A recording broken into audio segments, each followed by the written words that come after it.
I thoroughly recommend this book, Frank Skinner's A Comedian's Prayer Book. Unlike most devotional works, and it is a devotional work, it comprises profundity and laugh-out-loud humour in equal measure.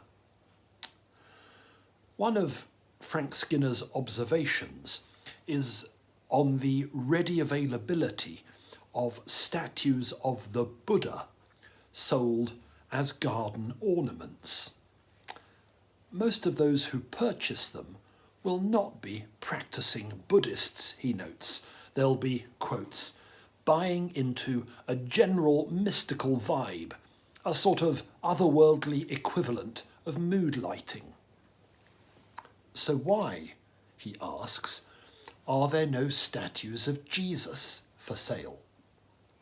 There are crucifixes, of course, but no interior designer has yet suggested that a room really needs something torture-themed. Think of Jesus in a garden, and you'll probably think of him sweating blood rather than radiating peace. If we could come up with a mass-produced Jesus image that is more user-friendly and that could find a place in a conservatory or on a rockery, then, Skinner writes, we'd have a foot in the door and maybe a tiny seed in the consciousness. I think it's an interesting idea. The images that are produced of Jesus for Christian consumption are either grisly or kitsch. Sometimes they are both.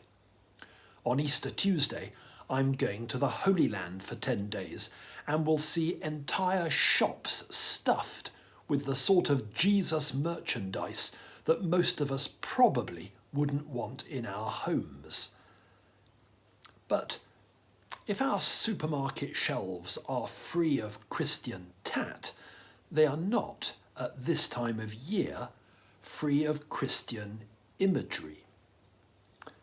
Easter, of course, has nothing like the hold on the public imagination that Christmas does, but some seasonal eatables remain huge sellers.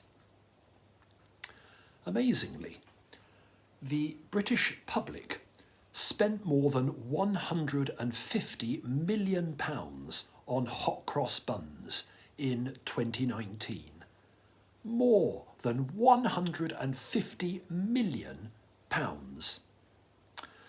Hot cross buns have become an all-year-round staple, of course. This year, the market seems to have gone into overdrive with more varieties and flavours than you can shake a stick at. If you wish to eat salted caramel flavoured hot cross buns, then you can. If you wish to eat hot cross bun flavoured ice cream, then you can. I won't. I'll stick to the traditional spiced and fruited variety.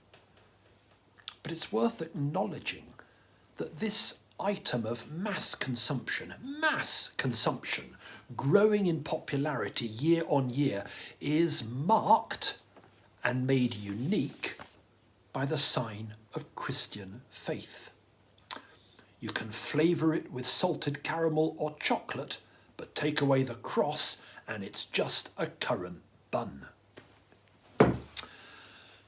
Simnel cake is a bit more niche, true, but it's still widely available.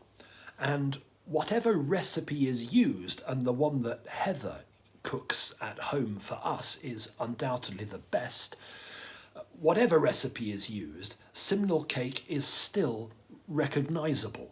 Recognisable because of the 11 balls of marzipan which ring the surface.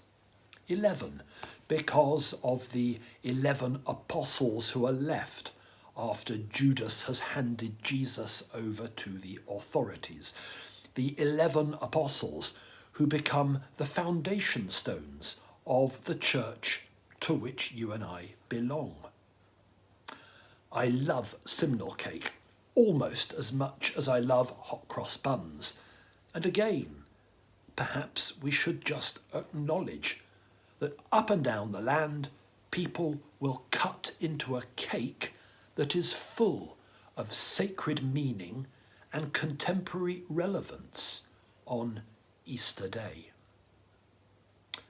And lastly, Easter eggs. This is the real blockbuster. Get this. More than 80 million Easter eggs are sold in the UK every year. There's no escaping the biology. It's from an egg that new life emerges. We might add that for new life to emerge, the egg must be smashed, so that in an Easter egg we see the whole mystery of our faith, of death and of resurrection. Chicks and bunnies may make us squirm, but they have a part to play in the proclamation of hope. So, I'm with Frank.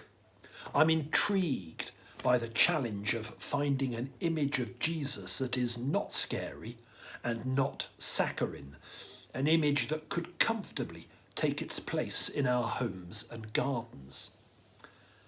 But I'm also intrigued by the challenge of interpreting what's already out there rather better than we're doing at present.